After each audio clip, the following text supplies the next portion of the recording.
Good evening, everyone. Tonight we got Jason with us. He's going to teach us how to hook up our FM transmitters and make them sound like $1 million. Take it away, Jason. Thank you very much. This is Perfect Sound, Perfect Show, audio and FM transmission. There is the link to my Facebook page, my Lights on Symphony Street show, if you want to check it out for yourself. So a little bit about myself. My name is Jason Rasmussen, and I am from Anaheim, California. I've been doing a synchronized light display since 2017. It is an Anaheim Beautiful award-winning show. I love theme parks, electronic music, reading, hiking, and camping. And yes, I have danced in Disneyland's Very Merry Christmas Parade from 1987 to 1989. And yes, you can find a televised footage of me. That's me in the middle picture there. On the left, Cubby the Bear. So too long, didn't read. Most of you are probably watching this close to the showtime. And what do you do with the audio? Just plug it in, turn a dial, you hear some sound, and I'm good to go, right? No. You spend all year on your display, but you can't be bothered to watch a 1 hour video on improving your audio, which is literally half your show and vitally critical. Can you at least spare me 6 minutes? But I do recommend watching the entire presentation to get the most out of your audio. You've spent all year building your display, 3D printing essential items, sequencing. Who am I kidding? You likely don't sequence yourself. Going to Home Depot again and again and again. And your lights look absolutely beautiful. But oh no, it's a week from showtime and I forgot all about the audio. And it sounds like this. Or like this. Or like this. Audio is literally half your show, often an afterthought, and one can't be bothered to watch an hour video on audio and FM transmission. Link in description below, and you really should watch it. You've come to the right place. Nothing sponsored, no affiliations. I just want your display to sound as good as it looks. Oh, look.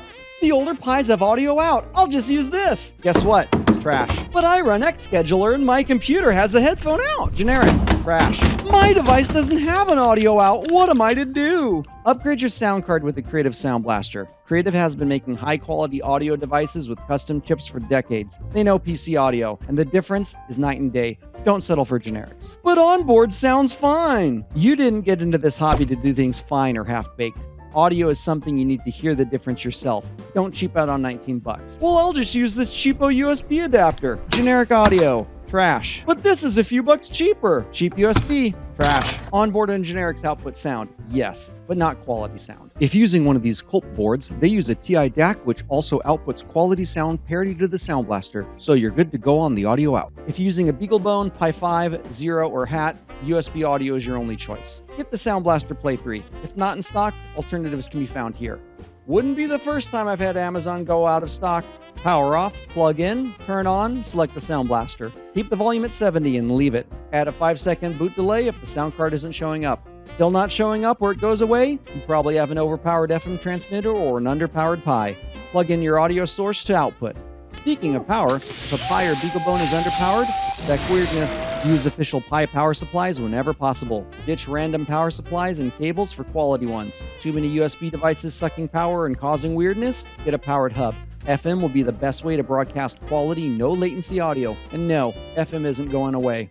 Bluetooth as Narrowcast will always introduce a delay, and phone speakers will never compare to actual speakers. These are the most common FM transmitters in our hobby, which can be obtained. All have their pros and cons, but if you just want an out-of-box experience, the half-watt SignStack or equivalent is a good choice. Don't ever buy a higher wattage unless you want problems. If I bring them up close to my FM transmitter, they start to go crazy.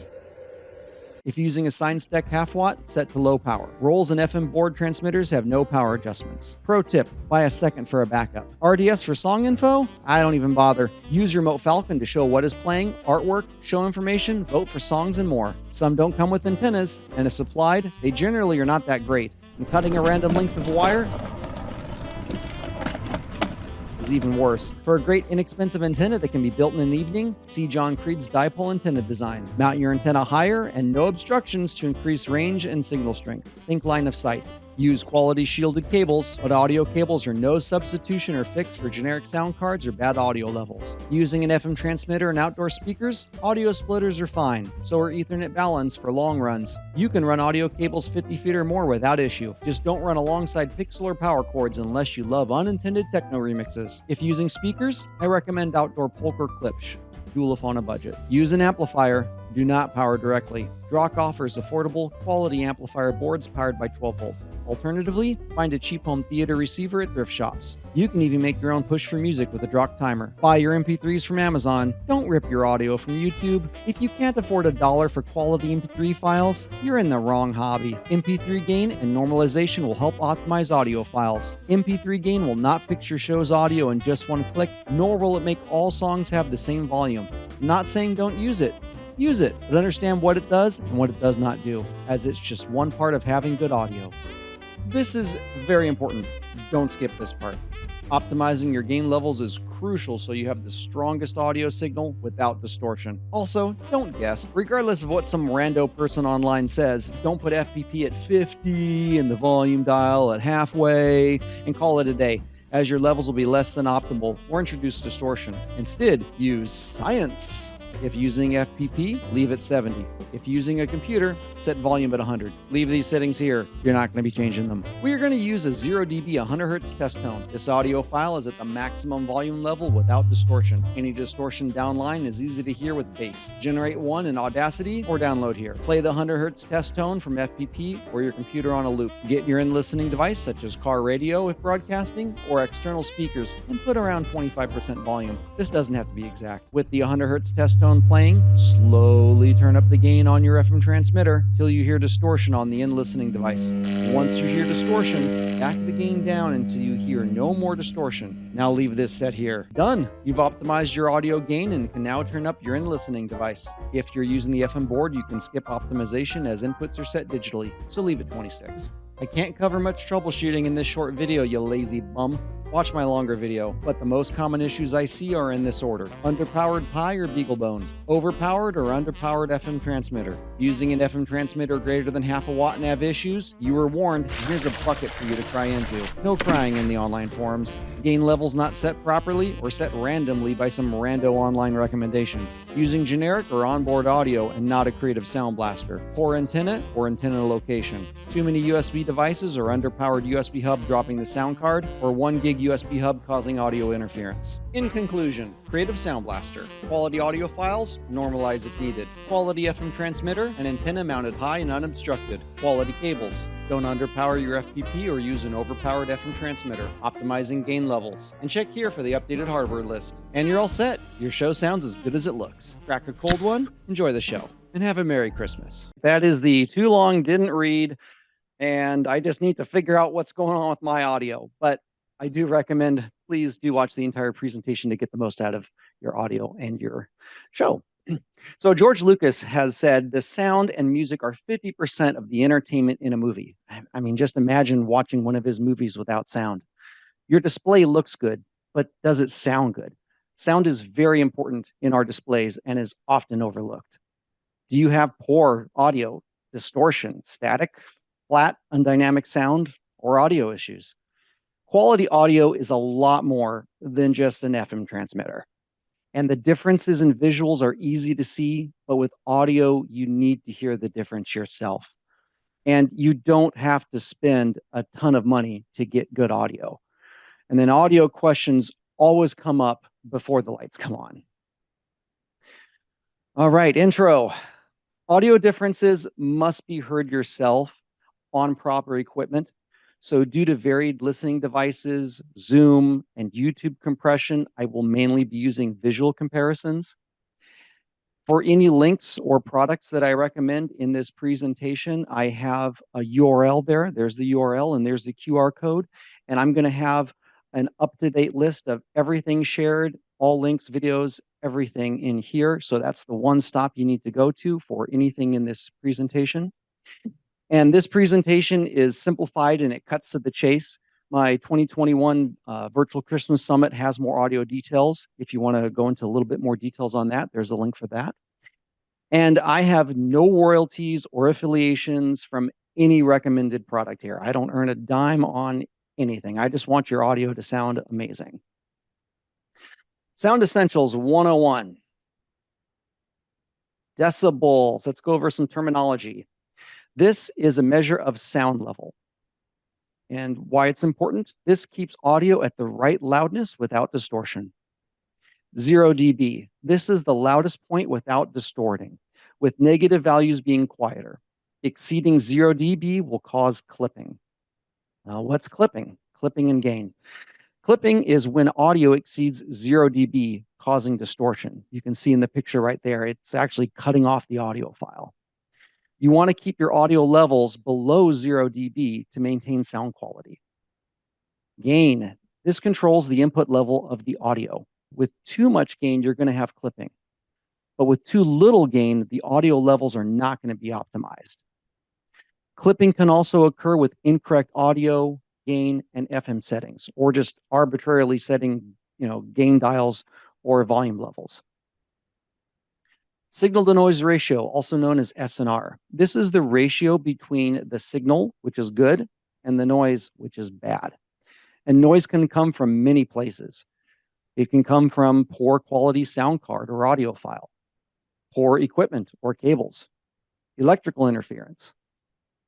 Then with gain and SNR, the proper gain increases the signal strength and reduces the background noise, improving the signal to noise ratio.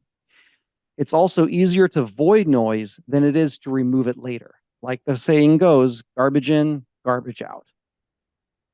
Normalizing. This amplifies the loudest part of an entire audio file to peak at 0 dB. This maximizes the signal without altering the dynamic range. Even pro audio may be too quiet and need normalizing. And some of the songs that I run in my show, they do not sound all that great. And I throw them into Audacity to look at them, and it's just not normalized. So there's an example of a file that just hasn't been normalized all the way. And you can see right there, that is after normalizing. It's going to take the highest peak, maximize it to 0 dB so that it doesn't clip.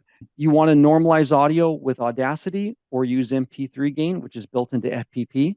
Note about MP3 gain is this normalizes without recompressing, preserving quality, unlike Audacity, which will recompress and may reduce the sound quality.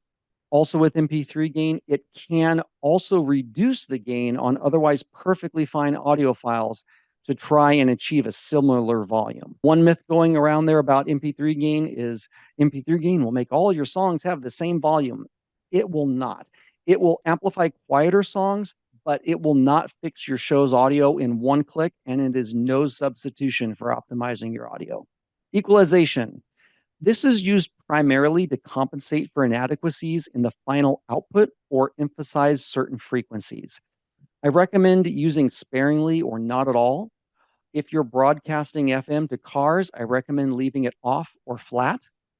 Now, if you do have an external speaker set up, so you have control over the final output device, go ahead and adjust the final EQ to your liking, but only after you've optimized your levels. And we'll talk about optimizing the levels later. Sound cards. Basic audio is poor audio. Raspberry Pi, inexpensive generic USB sound cards, and built-in onboard sound cards almost always use the same poor audio chipsets. While they may output sound, they don't output quality sound. There's just a couple examples of things that I've captured from the Pi, from other cards that have been recommended out there, from onboard audio, and there's just a number of problems that you're going to have, reduced output levels. You could have distortion. You could have more noise. You could have clipping. There's just a lot of issues with generic sound cards. It is easy and inexpensive to upgrade your sound card. The Creative Sound Blaster. Creative Labs sound cards provide superior audio, surpassing generic and onboard audio. It will output sound identical to the original audio, full and vibrant, unlike other sound cards. In some cases, USB audio is going to be your only choice. If you're using a laptop, a Pi 5, which has no audio out whatsoever, Pi 0 or a Pi with a hat or a BeagleBone, that's going to be your only choice, is USB audio. The Sound Blaster Play 3 is by far and away the clear winner in audio quality and signal strength. And at $19, it's a no-brainer light show upgrade. If you cheap out on this, you're definitely in the wrong hobby. Note, there is a Sound Blaster Play 4, but that is not compatible with FPP, but you are totally okay to use that with the PC or Mac. If you have a CULP board, the following CULP boards use a Quality TI, Texas Instruments DAC, which is on parity with the Sound Blaster Play 3. So if you're using one of these boards, you're good to go. You can use the audio out directly from one of those boards, but you can also use a Sound Blaster Play 3 if you choose. And then in FPP, you're going to want to select this. So that will be the selection for that audio output on these CULP boards. So how do we install the Sound Blaster? If you're using a Raspberry Pi or BeagleBone, make sure you're using the latest version of FPP. Go ahead and turn it off, plug in the Sound Blaster Play 3, and then turn on your Pi or BeagleBone. And then in FPP settings, go to Audio Video, and then select Sound Blaster Play 3 as the audio output device. Restart FPPD, and then you're going to want to make sure your volume is set to 70. This is the default. Make sure this is very important. If you have that any higher, you will clip. Plug your audio output into the Sound Blaster headphone out. And a note on this, newer boards can boot FPP too quick to load the USB sound cards. So if this happens, you're going to want to add a 5 to 10 second boot delay in FPP settings under System.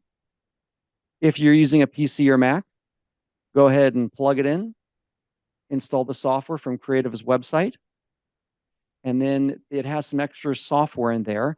With the SBX Pro Studio, make sure that's off. You can use Smart Volume, that's optional. I'll talk more about that later, and leave the EQ to flat. Normal gain and volume at 100%. And then go ahead and plug the audio output into the Sound Blaster. So here's some other things that you can do if you're running xScheduler from your PC or Mac. I know most people are running FPP, but we do have people that are running xScheduler. So in the Sound Blaster control panel or the Creative app, if you're using a PC, use Play 3 or the Play 4. For Macs, ARM Macs, you need to use the Play 4. The built-in equalizer is for the Play 3. You can turn that on or off if you choose. Again, I recommend that if you have control over the final output device. You also have a Smart Volume. This is a dynamic audio compressor. This will raise and lower the audio to a more even level on the fly. There is no need to normalize or MP3 gain any of your audio files. And this is going to be a true one-click way to make all your audio have the same volume. Note on this though, it will affect the dynamic range. Some may prefer how this sounds, and it can also help hide any noise inherent to FM transmission. Speaking of FM transmission, here are FM transmitters. So these are the most common FM transmitters that we use in our hobby and you can obtain. FM or speakers is still the best way for no latency audio, and no, FM is not going away despite any rumors out there. FM is still going to be in cars. They're not taking it out. So with all these transmitters, they all have their pros and cons. There is not one clear winner. You need to pick according to what is best for you. I would recommend matching the pre-emphasis with your region for the best audio quality, but they will work in all regions. And I'm going to go over some notes on each one of these boards here. So on the Rolls HR70, within the same model, I've noticed a lot of differences with these.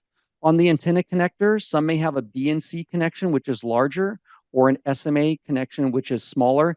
Use whatever adapters you need. They're all going to do the same thing. And then some will have a 15 volt power or a 15 volt and USB power, but it's not for audio. And with these Rolls FM transmitters, they are lower power. So you are going to have a reduced transmission range. It's one thing to keep in mind with these.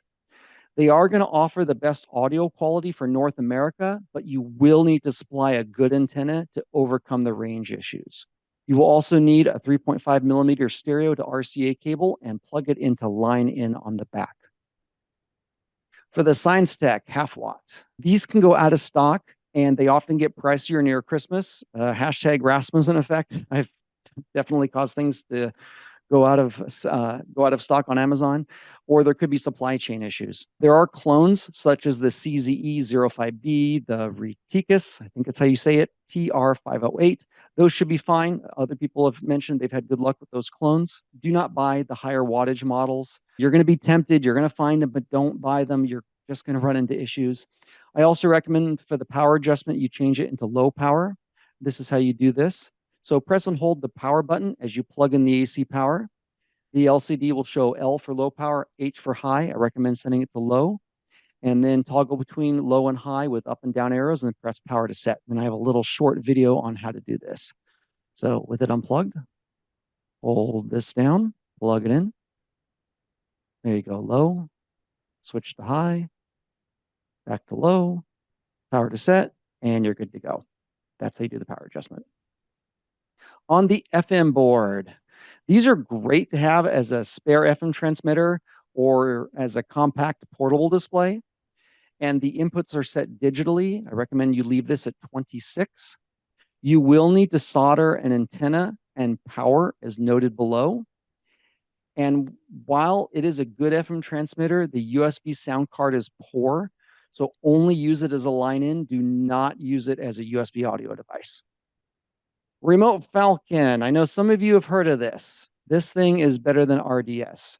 RDS being the radio data system. So for Remote Falcon, this will give you a website of your show with anything you want to show on it. It has a custom viewer page. You can put pictures, hours of the show, the title of the song that's playing. It's also interactive. You can have users request sequences or vote for the song you want next. And Remote Falcon is definitely better than RDS. And not all cars have RDS.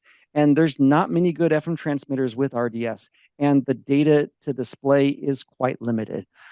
No, Remote Falcon does not stream your audio, but even if it could, do you want your show playing on some crappy 20 millimeter speakers or with Bluetooth latency? No, you want your show to sound as good as it looks, not just someone holding up a phone to their ear. Antennas. A dipole antenna is superior to the stock antennas and a cheap dangling wire. This will increase range and reduce static drops, but your location results may vary. Every location is different in how FM is affected. It's not going to improve your audio fidelity. For that, you're going to want to use a sound blaster and to optimize your gain levels. And you can mount this inside, outside, on your roof, on your chimney, etc. But higher is better. And then John Creed has an excellent, easy dipole antenna build with PDF instructions. There's his website there. Feel free to use any antenna adapters and extension cables as needed. And there are going to be many other types of antennas out there, such as a J-pole. But with this dipole, it's easy to build. You can go to Home Depot and build it in half an evening, and you're going to have outstanding results. Let me show you some antenna range tests that I have. So this is my location there with the green check mark. This is the antenna range with the Rolls HR70. Within that green, I have very good coverage. Within the yellow, there's some static. And then when the red, there's definitely static. And that's my dipole antenna. I actually have it inside of my garage because I'm really close to where my viewers are. So I can get away with putting it inside the garage. And it also has the wife approval factor. So there's not an antenna just sticking out there on the front of the house. This is the SignStack half watt on low power with the stock antenna. So the stock antenna is not half bad on the SignStack. So actually you get increased range there. And then this is the same FM transmitter, still in low power, but I have it connected to the dipole antenna. And you can see much greater range there. Much greater range. So definitely the dipole antenna is going to give you good coverage there. So what FM station do I use? You're going to want to find an available FM frequency.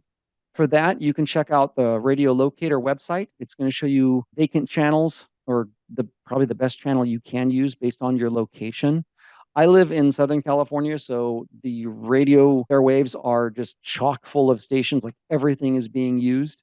You're going to want to check there, type in your address, and what's listed may not be the best, so test it for yourself. In my case, that's my results that I got. But I found 89.1 was the best frequency for me. So best thing to do, use this as a guideline, but definitely test it for yourself. Also, some cars have trouble picking up lower FM channels, such as 87.5 or 87.7. So to help avoid this, I recommend only using 88.1 through 108 FM. And only transmit as far as you need. You don't want to interfere with other stations or to raise the eye of the FCC, and even a half-watt transmitter in low power can transmit for blocks or for miles. Optimizing gain levels. This is very important. Please do not skip this step. So absolutely crucial, because non-optimized gain levels can result in distortion and noise, loss of audio levels, future problems down the line. It may sound good now, but it may not sound good later. And using a test tone is the easiest way to optimize your audio levels. With this test tone, it's 100 hertz, so it's on the bass side, 0 dB. This is the maximum audio output without distorting. There's nothing magic about this file or the test tone. It just is the optimized level, and bass is easier to hear with the distortion. If you hear any distortion at any other points in your testing, then you know it's clipping, because this test file, it's not clipping. So what you can do is you can use a 30-second sample, or you can generate your own in Audacity. And then I have my link there if you want to download the 30-second sample for yourself if you don't want to generate it. Let me give you some visual representation of optimizing gain levels. So the very first picture, this is with your gain levels that are too low. With this, we're going to have less signal and we're going to have more noise. Then in the next section, this is the gain level set too high, which can result in clipping and distortion. And you can see right there in the first part, some parts are going to sound fine. It's like, oh, my audio sounds great. Awesome. But then later on in the song, when it gets louder, it's going to distort. It's going to clip. It's going to sound bad. With optimized levels, this maximizes the gain without distortion. This gives you more signal and less noise. So to optimize our gain levels, first, we've got to prep our sound card. In FPP, go ahead and select the Sound Blaster as the output, or the PCM 5102A if using a CULP, and then restart FPPD. Set the volume at 70. This is the default, but double check that. Make sure it's at 70. Any higher than that, and you will clip. For a PC and Mac with the Sound Blaster, select Sound Blaster as your default audio out.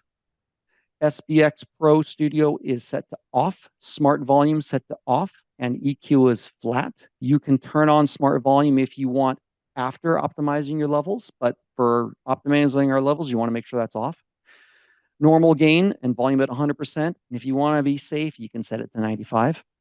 Now, if you have a generic audio, or if you have no other options, you're watching this at the very last minute, your show's going, the first thing you need to do is order the Sound Blaster. And while you're waiting for it to arrive, go ahead and set the PI at 100%. And if you're using a generic onboard on your computer, whatever, go ahead and set that to 100%. You can have it lower if you need. And then leave these settings, as you will not be adjusting these any further.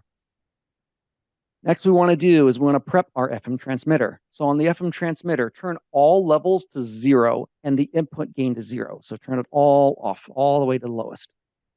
For the FM board, go ahead and set and leave the input gain at 26. You can leave it at 26 and you're good to go for there. And then you're going to want to prep your car radio or your loudspeakers. You're basically your in listening device where you're going to be hearing it.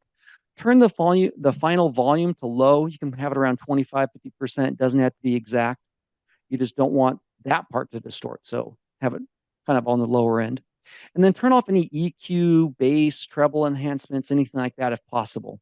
You want to give it a fair test there. So for the optimizing the audio levels, the best way to see this is visually and audibly. So I'm going to play that short clip from the beginning. This is just on optimizing the levels, and I'm going to have a list of what to do.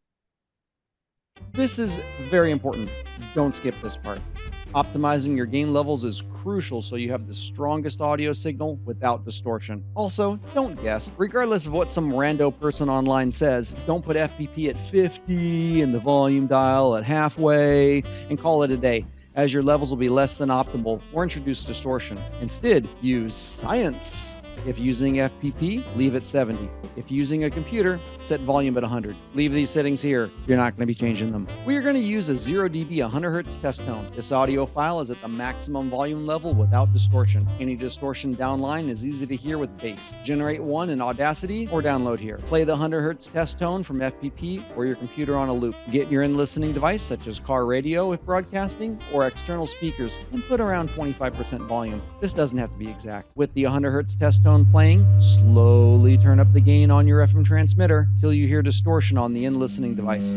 Once you hear distortion, back the gain down until you hear no more distortion. Now leave this set here. Done! You've optimized your audio gain and can now turn up your in-listening device. If you're using the FM board, you can skip optimization as inputs are set digitally, so leave it 26. Yay! And your levels are optimized now.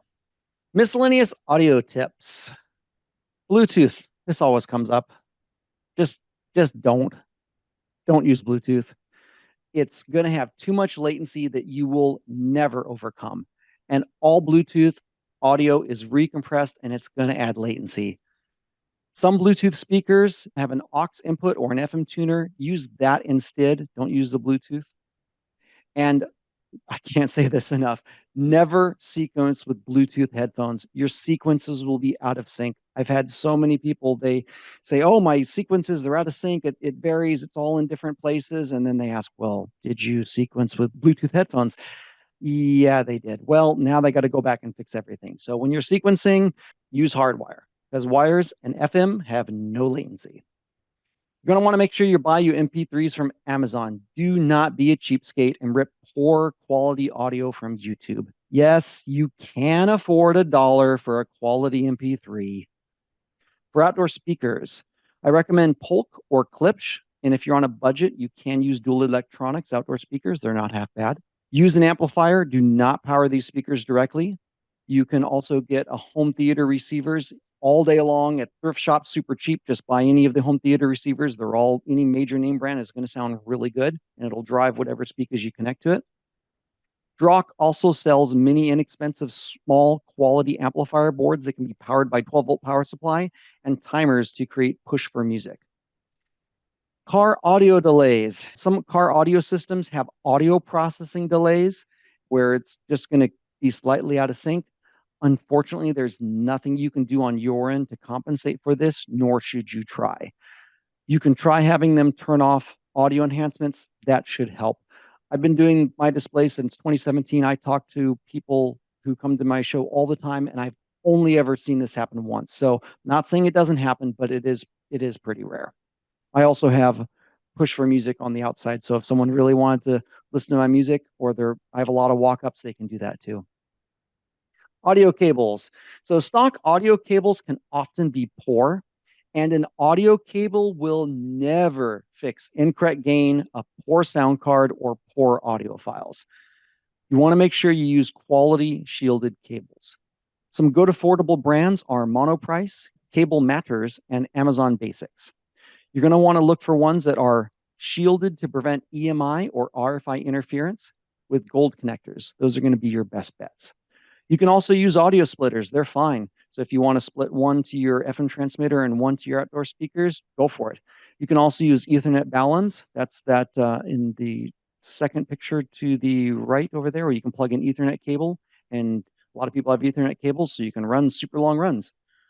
And you can go 50 feet or more with the audio runs. It's fine. Just don't run alongside pixel or power cords, or you can have interference. If they're separated by at least a foot, it's totally fine. You can also cross them at 90 degrees. That's fine too. Ferrite cores, these can help reject EMI and RFI interference. You're going to want to wrap around the cable at least once when possible and place these on each AC and audio line.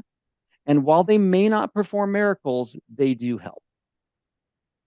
External mixers.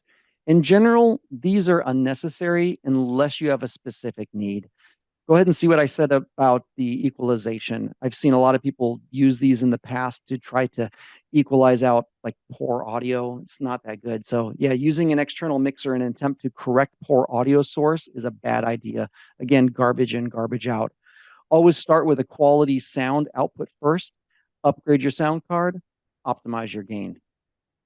Well, how do we connect all this stuff? Shane Ream made a really nice little connection diagram here, and it will show how everything is connected. I'll also have this in my link so you can look at it in detail later. All right, audio troubleshooting. What in the world do I do? Something doesn't sound right.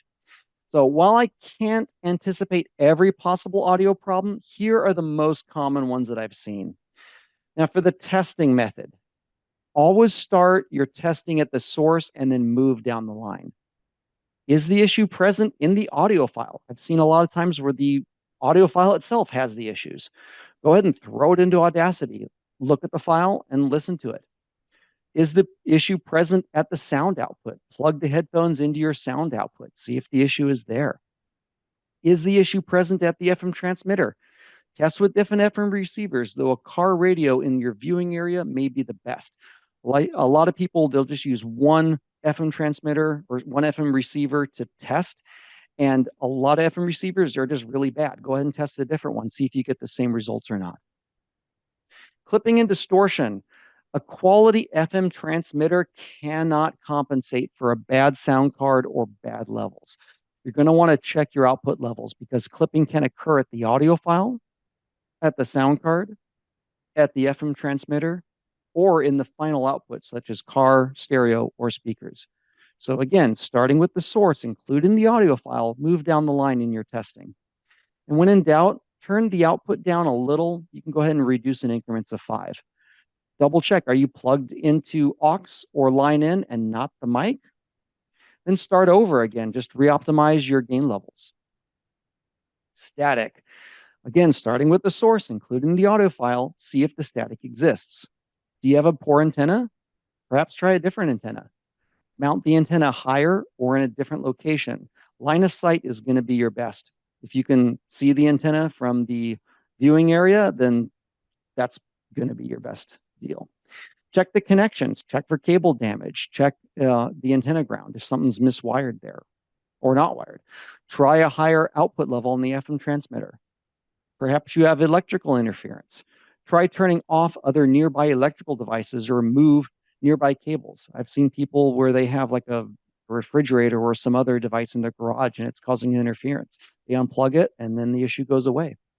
You can also use a USB extension cord to move the sound card and FM transmitter away from other electronics. Like I mentioned before, try a different radio receiver as not all radios are the same. Interference. Try a different FM frequency. It's also possible the frequency you're using now that you've been using for years, maybe a different commercial radio station took it over or is transmitting at higher power. So you may need to try a different FM frequency. You can also try a different antenna location or a different antenna. Try a different FM receiver. Remember, some tune better than others. Try separating the transmitter and the audio device from other electronics. You can use that USB extension cable, like I mentioned, to separate the sound card. Are you sure you're not using an overpowered FM transmitter? A lot of people are using the overpowered FM transmitters, and it's causing lots of interference on things. Also, metal, brick, and glass can also interfere with your radio and transmission. Turn off other devices one at a time to find the source of the interference. And ferrite cores can help reject interference, but like I mentioned, it's not going to do miracles, but it does help. Perhaps you have a ground loop. I'll talk about ground loops in another slide here. And then I've seen some USB 3 gig hubs with the NIC cards. They can also introduce audio interference. In that case, use a USB 2.0, 100 megabits per second USB hub instead. Again, see the links in the page for that. Perhaps you have dull, flat, lifeless audio.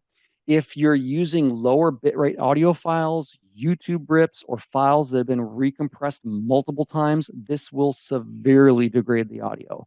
And in this case, there's no way to recover from low bitrate or recompressed audio. The damage has already been done. Recompressing audio will degrade it even further. In this case, you're going to want to seek out original, higher quality files and go ahead, spend that dollar, buy the MP3 from Amazon. Also, onboard and generic audio cards take the life out of audio. Use the Sound Blaster and hear the difference for yourself. You plug it in, you will hear the difference. Perhaps you have possible interference. Try a different FM transmitter, FM channel. And ground loop. This is a constant, loud, low hum that you hear in your audio. And this is caused by being connected to two different paths to ground. You can move things around so they plug into a common AC outlet. And use an electrical tester to make sure your outlet shows is correct. And you can also try using a ground loop isolator, but this may reduce audio quality. Again, best to get rid of the source of the noise, and there's some links so you can learn more about ground loop if you have that. Power. This is also one of the big issues that I see. So more power. You need more power. You have inadequate Raspberry Pi power. The Pi requires adequate power to operate properly. Otherwise, weird issues will occur. For the Pi 3, it needs 2.4 amps. The Pi 4 needs 3 amps, and the Pi 5 needs 5 amps. Adding more USB devices, it's going to draw more power, even if your Pi appears to be okay. Daniel Culp just added a Pi voltage checker in FPP8. So if you see this, you have inadequate power. There's that little message up there, inadequate power. So you're going to have issues. Power problems. Here are some of the random power problems you can have if you don't have enough power. You can have random reboots, USB devices like the Sound Blaster disconnecting or not showing up. For inadequate power, don't reuse old AC USB adapters you just have lying around or USB power cables. I know everyone has a box of them. I have boxes of them myself. Don't reuse those. A lot of them have just wildly varying quality. Bad USB cables and underpowered Pis is all too common. Get quality ones. When in doubt, replace the USB power at brick and replace the USB cable with new quality ones. Again, you know the drill. See the links in the page for where to go. All right, too much power. An FM transmitter that is higher than half a watt can and will cause interference or knock out USB devices or cause them not to show up. Yes, a 5 watt and a 7 watt and higher can be cheaper, but don't be tempted. I do not recommend using an FM transmitter over half a watt, as all sorts of weird issues can occur. And we've had, pixels go wacky. We've had controllers go out or reboot. We've had garage door openers not work or randomly open. And I've seen crazy things that happen with that. If you need to separate your FM transmitter from your Pi, it's overpowered. Properly powered, they can be placed next to each other without any issue. I mean, my Pi controller board, everything, they're all in the same box, literally on top of each other. And I have zero interference, zero issues. All right, we're almost done. Hang in there. Hang in there. Thanks for hanging out, guys. All right, so to recap, audio output. Use quality audio files from reputable sources like Amazon and avoid YouTube rips. Use quality USB cables and power adapters. Avoid recompressing when possible and use higher bitrate to receive any audio files that you modify. Normalize audio files if needed in Audacity to 0 dB or MP3 gain, but MP3 gain will raise or lower the gain without compressing. Optionally, use the Smart Volume in Sound Blaster software if running your show from a computer. Use quality sound card, the Sound Blaster Play 3. Avoid generic and built-in audio. Avoid any audio enhancements. Set the EQ to flat. Only EQ if you have control over the final output source, such as loudspeakers. With the FM transmitter, always plug into aux or line in. Turn down or off the mic input. Mount the antenna head level or higher and or use a better antenna.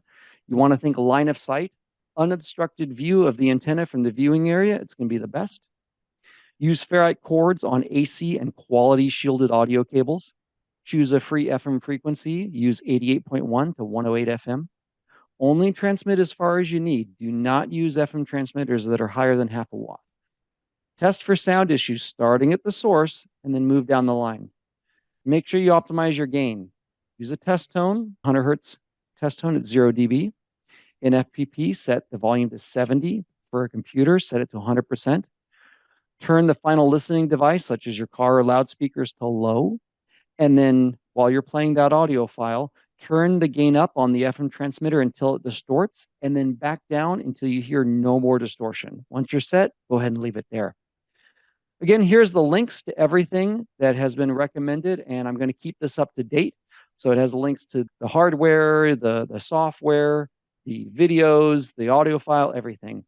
And yes, I have been known to cause Amazon stock issues, and I'm going to list alternatives when possible. So if something gets out of stock, I'll update it there. And then a special thanks to some people here. Since I've been doing these presentations, I've had so many people reach out to me just saying how much it has really improved their audio. And I've been to lots of shows and I've been hearing the difference with people upgrading their audio, and it really sounds amazing. And also special thanks for additional testing and troubleshooting to the other people who helped out. And there's links to their pages there. Again, thank you for watching Perfect Sound, Perfect Show, audio and FM transmission. And there's a link to my Facebook page if you want to check out my show. Any questions? There was a question in chat about the whole house FM transmitter. So the whole house FM transmitter, I know it can be easily obtained. One of the testers who I've been working with, he tested that. He says, don't use it. It does not sound good. So that's why it is not in here as a recommendation. I have not personally used it myself, but some of the other people that I threw there in the thanks, they have tested those and they said, nope, not good. Don't use it. If you use it and it sounds fine, awesome. More power to you, but not one of the major ones that I would recommend. I have another question actually related to the transmitter. So the two that you recommended, does it come with the antenna or do I need to build it, or is there an option to purchase the antenna? The sign stick, that will come with a built-in antenna. It's like a little, what they call a ducky antenna. It's fine. It is adequate. It will definitely do the job. The Rolls FM transmitter, I actually got mine off eBay, so it didn't come with a built with an antenna, but I have seen if you buy directly from the site, it does have an antenna, but I haven't tested the built-in one, but even then it's going to be lower power, so you're going to want to use a bigger antenna. I do recommend, when possible, to build that dipole antenna. It does a really, really good job as an antenna. I wish there was one out there on Amazon that was not super expensive that you could just plug in and it would work amazing. I haven't found one yet. If I do, I will definitely let people know. Okay, thank you. Mhm. Oh, and another thing, so I know everybody mentions the Amazon MP3. Are iTunes MP3 okay? I purchased mine from iTunes. Yeah, that's fine. You can use that. I know they use AAC, and FPP will play back ACC as well, and they are unencrypted. So yeah, you're fine. You're going to get quality audio files there too. Okay. I downloaded, I think my format ended up being MP4A, and I used the website to convert it to MP3. Would that have impacted the file itself? It will reduce the audio quality. So what you're doing is you're recompressing the audio file. Okay. I wouldn't recommend doing that. FPP can play AAC files directly, so you don't need to reconvert them. I see. Okay. Mhm. Yeah, and Thank you. also MP3 and AAC, a properly encoded MP3 file, AAC file, it's going to sound indistinguishable from the original. And Amazon, they do perfect settings on their audio files. They sound amazing. So you don't have to worry about audio quality from those sources. So then, in order to replace, because as I mentioned, I converted them to MP3 and then I use those MP3 to build the sequences. Do I just go into xLights and replace the audio file with the MP4A and it should be fine? Yeah, you should be fine. I know an FPP. Are you using FPP or Xscheduler? I'm planning to use FPP. I haven't tested it or touched it yet, Mhm. but that's my plan, is to use FPP. Yeah, as long as it did not mess up the timing of the song, Okay. then just switching the audio file is not going to be a problem. And I know in FPP you can select which audio file you want. So you're playing your sequence and then you're playing your audio file. Just upload the other audio file. Go ahead and select that one as the one you want to play back, and it should be totally in sync. Got it. Thank you. You're welcome. Does anybody else have any questions on FM transmitters or the sound? I do, I am- John. Go ahead. I am not looking at the chat, just FYI, just so I just have the I'm screen here. watching it. So thank you very much. So what's your opinion on wave files? Wave files, totally fine. Wave files are not compressed. You're going to have the full audio quality. It's just that they take up a whole lot more space. That's Right. it. If you have the space, go for it. It doesn't matter. I mean, Okay. I am definitely, I of course like high quality sound, but I'm not one of those crazy snobs where it's like, I have to convert all my MP3s to wave file. No, you don't need to do that. Okay. And then the other last question I have is, what about this 200-foot rule that the FCC has? The two, the FCC, it's funny. I have not seen anyone ever get in trouble with the FCC. in this hobby, but it's also one of those things you don't want to just be having like a super crazy high powered FM transmitter. You're running it all the time. It interferes with someone or someone else's device, and the FCC does come to you. So for that, if your levels are low and you're only broadcasting within a short range, you're good to go. I don't offer any legal advice. Yeah, I hear you. Thank you. Yeah, that's why I recommend only transmit as far as you want. I've seen people here where they have people online, they have a show and they're like, yeah, I want to broadcast for blocks so that people can listen to my show at night and I'm playing the off show audio. Spoiler alert, no one's listening to your show at night. So only broadcast as far as you need and you're good to go. So I was going to make one comment about the iTunes, the ACC files. Mhm. Inside of iTunes, you can actually click your song and then go up to the file menu and pull down to convert it to an MP3 right out of iTunes. Oh, sorry, can you say that again? So if you click on your song inside of iTunes, you can go click on file, pull down to convert, and then select MP3. Okay, I'll check that out. Thank you. Yeah, there should be no need to convert that. Now, I will say in the old days of iTunes, when the files were copyrighted, you can't play them back on anything, then you're going to have to convert them to an open audio file so that they could be listened to. But with any modern stuff, I don't use iTunes. I know Mac. I have the original Macintosh. I was the person who switched from Mac to PC. So I don't have a Mac. I don't have iTunes, but I do know they use AC and FPP can play that back. So as long as it's unencrypted, you don't need to do any conversion. You can just use the raw audio file. But if you find it doesn't work, go ahead and convert it. Any other questions? Yeah, I got a couple for you. I have an FM tuner. I think I got that fixed, but I wanted to touch on the Sound Blaster piece. Where I'm at in Texas, we get like I get a pretty big crowd, and I've been throwing up basically powered speakers out front, and essentially I've been running the Pi to an XLR converter.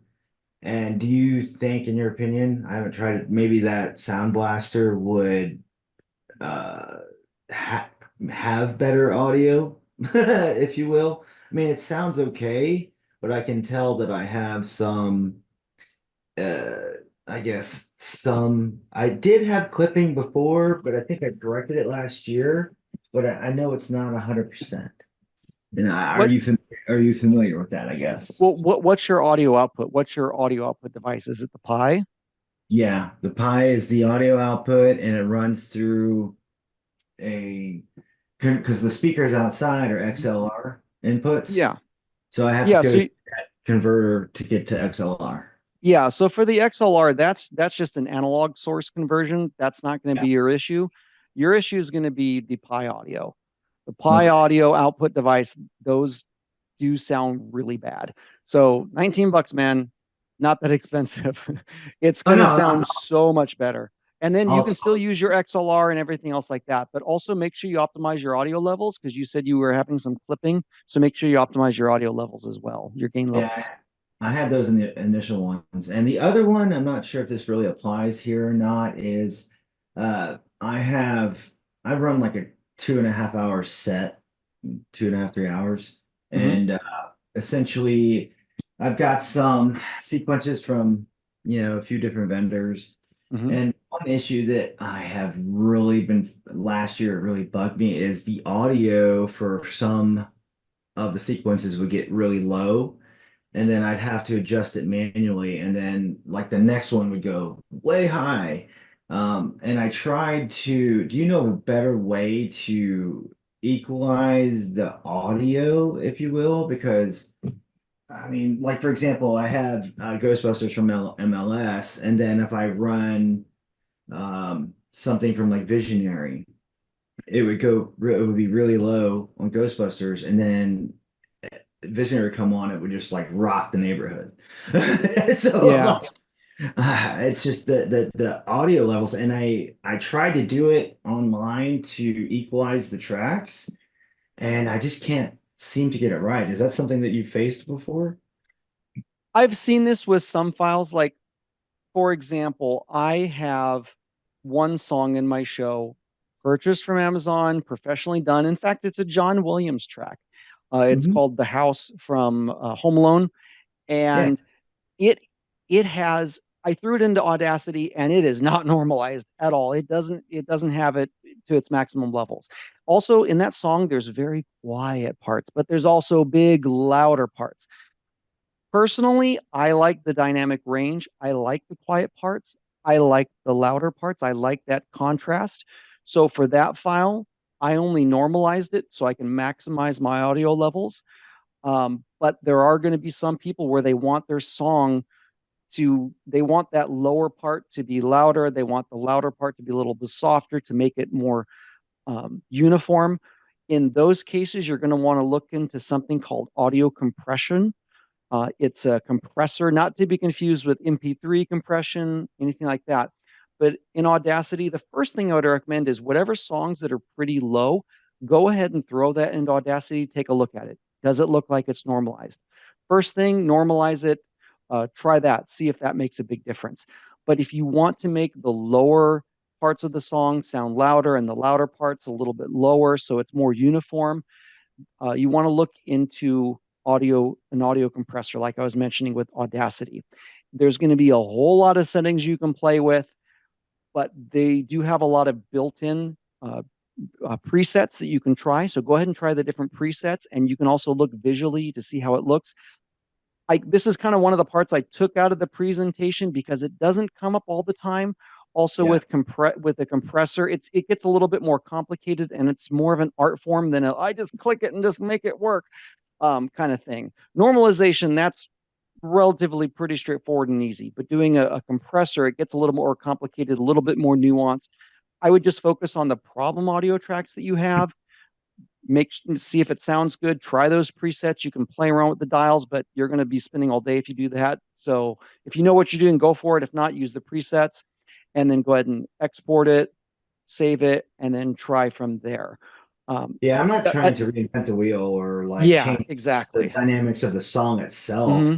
I'm just trying to make sure that all of the songs at the high points and low points have approximately the same levels. I realize it's going to be Yeah. impossible to make all perfect, right? But like within a realm of reality, because there's like, Yeah. I probably say I probably have 4 or 5 tracks, but then again, I guess I could probably reach out to the sequencer that did those and see if maybe there's an update or They maybe. may or may not help. You know what? Just throw it into Audacity and see what the file looks like. You might be surprised. Okay. Because I've helped a lot of people with their audio on the side, and I've had people where they would send me a song, and like in one person they resaved it a bazillion times, and it just sounds horrid. And then Yeah. another person, they sent it to me, and the gain level was like nothing. And I'm like, what was done with this? So check it out, throw it in there, go from there. You normalize. That's going to be your kind of your first line of defense. If not, you can use a compressor. Like I mentioned, that does change the dynamic range. It's more of a personal preference. I like the dynamic range, and I like how the author intended it. But other Yes. people like how the compressor sounds. Like FM, all FM stations, they compress everything. They compress everything, so everything sounds like very, very uniform. But it also kind of takes the life and the dynamics out of the audio too. Yeah, with the FMPs, the transmitters, I mean, people are in their car when it's cold. If they're in their car, that's their choice. So whatever. I want the people that are outside to get that experience. Yeah, definitely. Well, hey, go ahead and get that Sound Blaster, optimize your levels. You should be good to go. Check those audio files too. Sweet deal. Thank you so much, Jason. You're Appreciate it. welcome. Hey, Jason, one more question. Yeah. Do you have a video link or anything on YouTube on how to normalize audio file in Audacity? Actually, it's pretty easy to normalize. You throw your audio file in and then go to, I think it's effects, and then normalize, and then it'll ask what level you want it to be at. Make sure you there, I think there's a selection, I'm going by memory, that has, you know, do not clip, make your level to 0 dB, click OK, and then you're set. I see. And that's Mhm. about the only thing I need to check in Audacity, right? Yeah, With- normalization is going to take care of most, you know, most of the issues, especially with the lower ones. You don't need to do it with everything. If something sounds off, go Okay. ahead and check it. The best thing to do is to throw it in Audacity and take a look at it, see what it looks like. As I mentioned, there's a lot of professional audio where it's done perfectly. It's like bravo, chef's kiss, mwah. But then there's other ones where, what in the world was that guy thinking? Got it. Thank you so much. You're welcome. Somebody was asking what's your opinion of EDM transmitters? Dun, dun, they are dead. I was trying to play taps. I don't know how to sing taps. They are dead. They are defunct. The website's gone. You can't buy them or anything. In my last presentation I did in 2021, when you could still get an EDM transmitter, I did test them. They're not the end all and be all. The Science Tech is better. They are also very hard to optimize the gain levels. If you find one, if you already have one, if it works for you, fine. But I'm not going to recommend something that can't be easily obtained. And I don't want to throw people on a wild goose chase trying to hunt, you know, things that aren't made or sold anymore on eBay. I mean, I already cause enough stock issues with Amazon. Trying to have everyone scramble on eBay, that's just going to look scary. So, yeah, no. I mean, when I first started getting into this and I saw into the hobby and I saw the recommendations that people were making for audio, I mean, I was just pulling out all the hair, whatever I had remaining on just the wildly inaccurate things on this. And people were saying, oh yeah, just get a $300 EDM transmitter. That's going to fix all your issues. And of course it doesn't. So hopefully that helps you. Did I kind of answer your question on that part? Okay, there's another question in chat from Jason, wants to know what's a good choice to use speakers at a distance of around 40 feet as far as a cable to connect them up. 40 feet audio cable, just get a good gauge, larger gauge, the better. Copper, make sure you use 100% copper. You can get the copper cables, monoprice. They sell them all day long. They make amazing cables. You're going to have no problem there. 40 feet, you're not going to have any problem. I mean, my home theater, I run all through my attic and I have longer than 40 feet on my home theater speakers. So that's not going to be an issue there. For the question on that, do you have speakers? You're looking for speakers? Yeah, I got speakers from that I'm plugging into the Sound Blaster, and I just want to make sure directly? that I'm sorry. Are you plugging them directly or are you using an amplifier? Yeah, so the speakers are amplified.